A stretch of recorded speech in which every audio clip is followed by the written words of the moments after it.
Бројките на ново заразени од грип се намалуваат последниве 2 недели, но температурите над нулата носат опасност од нов бран, велат педиатрите. Иако во амбулантите бележат помал број на пациенти во споредба со предновогодишните празници, вирусот и натаму циркулира. Има некое мало затишје пред бура, така да се изразам на лекарски јазик, затоа што овие температури и сега што ги гледаме деновиве, верувајте, многу му погодуват на вирусот на грип. Значи, на него му одговара температури од 0 до кај 8-10 степени. Ова влажно време, врнежливо време му погодува на вирусот на грипа, впрочем и на сите други вируси. Ова втора недела забележувам дури и дечиња кои што доаѓаат со слика на бактериски инфекции. Еве, докажавме неколку деца со стрептокок пиогенез група А во грло.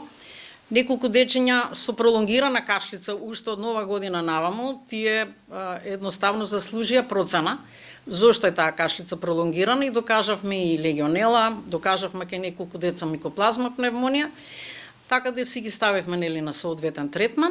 Според податоците на Институтот за јавно здравје, за една недела регистрирани 1708 лица заболени од грип, што е помалку во споредба со претходната недела. Најголем дел од потврдените случаи се деца до 4 години.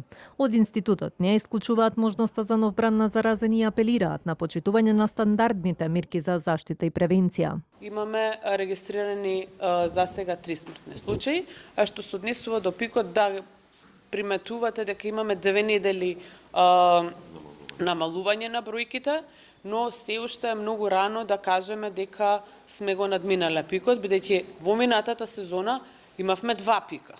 Можеби ова е првиот, можеби да е и последниот, но не значи дека нема да има нов пик и ново растење на бројките. Од почетокот на сезонава регистрирани се и 3 смртни случаи поврзани со грипот кај повозрасни пациенти, а поради компликации зголемени бројот на прегледи на клиниките за пулмологија.